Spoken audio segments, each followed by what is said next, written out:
Hello everyone and welcome to an incredible attacking game from this year's round 3 of the European Club Cup for Women. It is a Greek international master, Stavroula Tsolakidou. You guys are always welcome to correct me if I mess up a pronunciation, and I'm pretty sure I have done so right now, against Armenian Grandmaster Elina Danielian. It's a really crazy game where some of the moves maybe were not engine perfect, but it's something that we would expect, for example, Tal to play. So let's check it out. Stavroula has the white pieces and she opens with pawn to c3. Stavroula represents the Centara Seco C chess club, and Elina represents Crvena Zvezda data-driven lab. So we have pawn to e6, the Agincourt defense against the English. We've had this conversation a couple of times, and I never know why it's called the Agincourt defense. It doesn't matter how many times you guys ask me in the comments. I did find one person on Reddit said that maybe it's because you counter the English with the French, but other than that, I mean, I really haven't found anything. Kind of makes sense, but it also doesn't. So do with it what you will. If you have an origin of this, do share in the comments for everyone to learn.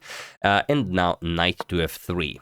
We have knight to f6, pawn to g3, and now pawn to d5, transposing into the Neo-Catalan, bishop to g2, and the d captures on c4. So, okay, white wants to win back the pawn. This has all been played before. Queen a4 check, knight b to d7, and queen captures on c4. We have pawn to a6, preparing b5, and queen to c2. We have pawn to c5 now, knight to c3, and bishop to d6. Interestingly, one other person, a very strong gentleman that had this position twice, is none other than Magnus Carlsen with the black pieces. However, against Danielian, for example, he played queen to c7 and he lost that game. It was the very nice game that we covered from the Singfield Cup in 2019.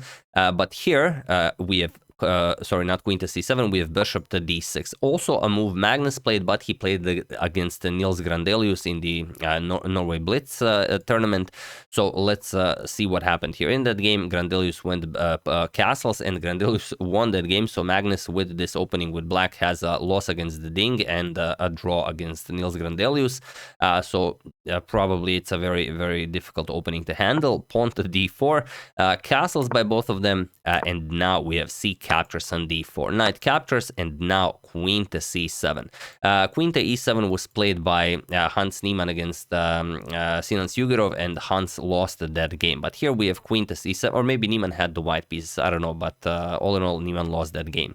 So queen to c7, it's a different variation than queen to e7, the one from the Hans's game, and rook to d1. And now there is a game where bishop to b4 was played, but here we have rook to d8, and it is now, as of move 12, that we have a completely new game. And here we have bishop to e3, a move that you would, well, you probably wouldn't play, or maybe you would, but you have to ask yourselves, where do you develop the bishop? You can't really put it to f4.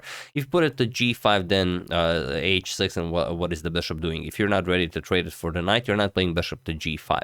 So how do you develop? You could go bishop to d2 or bishop to e3. And here, it's not the best move. You could just attack the bishop with knight to g4, and once the bishop moves, because you really don't want to trade it, now you're going to play pawn to h6. But in the game, pawn to h6 was played right away, and although it doesn't, it's not like a terrible move for black or anything, white should probably objectively just continue developing. But here Stavroula plays what can only be described as a tal move, or as a tal series of moves. She plays bishop captures on h6, followed immediately by knight captures on e6 in order to clear the g6 square for the queen. So bishop captures on h6, and there really isn't a better move. You have to capture the bishop. So g captures on h6, and now knight captures on e6. Played with tempo, as with the queen on c7 is hanging. So f captures on g6, and now queen to g6 with check. Now, what's the idea behind this double pawn sacrifice? Well, let's see. King to h8, this is the strongest move, and now rook a to c1. Now you are threatening all sorts of nasty discoveries with the knight, so this is basically a free development for the rook here, and you can use that rook later on maybe to attack the black king. Sorry, wrong arrow. If you can do that, then of course you are winning. And the only way for black to survive this is to play not what was played in the game. I'm sure you guys know what to play because you are always looking for that right move in difficult positions, and you always, close your eyes and you see Vasily Ivanchuk telling you, the strongest move is always with the knight back. Knight to g8 is the way to hold this. Now, the idea is that if knight to b5, which looks great, attacks the queen, you're going to win back the piece. Black says, nope, not today. Queen captures on c1. This was the defense that Elina had to find in order to survive this. Rook captures on c1, a captures on b5, and now, okay, queen can capture on e6, but the knight will go to f6, attack the queen. Everything is defended. Black is just up too much material, and black will win the game regardless of being down a queen and having somewhat of a loose king, but you just have too many pieces. So after rook 8 to c1, rook to g8 was played, but now it is not enough. Queen captures on h6, knight to h7, and now comes knight to e4. Here, the move to find again was knight to b5. Knight to e4 is also fine. But knight to b5 now just doesn't work for black to give up the queen. You could go for something like bishop to f8 to try and give up the queen, but then queen captures on h7 is a beautiful Zwischenzug as it comes with check. King captures, now knight captures on c7, attacks the rook here, and once you move the rook, knight captures on e6.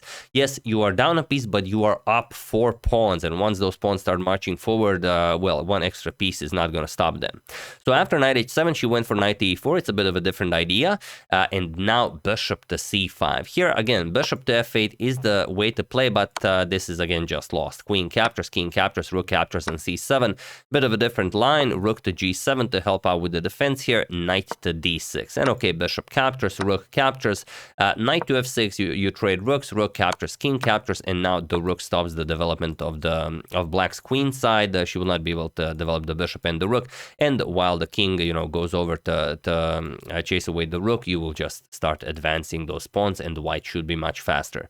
Okay, maybe white will not win this, but it is better for white. However, after bishop to c5, it is objectively completely winning, and she finds it. Knight captures on c5, knight captures, and now queen to e3. It's impossible to defend the knight as b6 falls to bishop captures on a8. It would be a free hanging rook. We have queen to g7 trying to go for some counterplay here. Rook captures on c5, and now knight to f6. Okay, if you can develop your pieces, you can maybe get back into the game, but Stavroula will not allow it. Rook to d4. Now the rook is coming to h4, of course, and we are reaching that position from the thumbnail. Queen to e7. Now comes queen to h6 with check. The knight blocks. You could block with the queen, but then of course the knight hangs and you just get checkmated. So knight has to block, and now rook to h5, and now rook to h4, and the bishop to e4 are coming, and this is just a massacre. Rook to a7, preparing b5, so the rook joins the defense of the black king. Rook d to h4. We have rook to g7, and now bishop to e4, going after the knight here. Pawn to b6. Now everything is defending here. Look at this. The queen double rook battery attacking h7, and the rook queen rook defending on h7, and also the bishop is here to help out with the action. And like in the previous 2 games that we've covered, our good friend the light square bishop just enjoying the show, not really being a part of the game. That's just that's the way it often is with your light square bishop. So learning openings and studying opening theory is basically learning how to develop your light square bishop with black. That's pretty much it. So here we have bishop captures on h7. There are other moves you could play, but bishop captures on h7 is the most straightforward way to win. Rook captures, and queen to g6, now leaving Elina without a single move. If you capture, then just rook captures, and you have to give up the queen. You can even play queen to 8 with check to pick up the bishop. Doesn't really matter. Captures, you're going to take the bishop, and the queen, of course, will defeat the lonely rook. So after queen to g6, she tried one last trick, and it's actually a good trick if it works. Queen captures on h4, rook captures on h4, and now rook captures on h4. If Stavroula goes for the automatic g captures on h4, then rook g7 picks up the queen, and now it will be problematic for white to solve this, being down a full piece. However, she played queen to f6 with check, and it was in this position on move 31 that Elina Danielian resigned the game, as there is nothing more to be done here. Of course, once the king moves or you block with the rook, doesn't really matter. You will pick up the rook.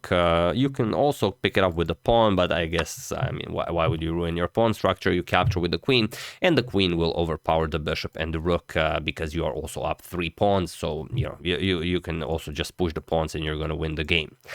So yeah, after queen to f6, she resigned, and a wonderful, wonderful victory for Greek international master Stavroula Tsolakidou. And I don't know how their team played, but I can check if you guys are interested. Let me just quickly check. Okay, so they of course do not have 6 players like in the men's section. They have 4 players per team, and the match ended 2-2. So it was a draw. But definitely a great win on board 1, and what a game. So sometimes it's you know, it's better to not go for the move that you kind of think that objectively should be played, rook 8 to c1, because I mean, you're playing a classical game. It's a serious game. Of course, if you don't play rook 8 to c1, your teammates will just you know, look at you weirdly for the entire game, and then you play bishop captures on h6, and then I'm pretty sure the entire whole, you know, all the players on all the boards come over to see what's happening when they see bishop captures on h6 and knight captures on e6, and they're probably like, wow, I wish this was my game, but it's not. So yeah, there you have it. Very nicely done by Stavroula. Thank you very much for suggesting such a nice game. I would like to thank Robert Arathun, Dirash Kumar, Kate Ingram, Bernard Romrani, and Mr. Hoodie Guy for a contribution to my channel. Thank you a lot. I really appreciate it. As usual, you can check 2 of my previous videos here. Thank you for watching, and I will see you soon, continuing to check up on your wonderful suggestions and whatever else happens in the chess world. So thank you all. I will see you soon, and have an excellent rest of your day.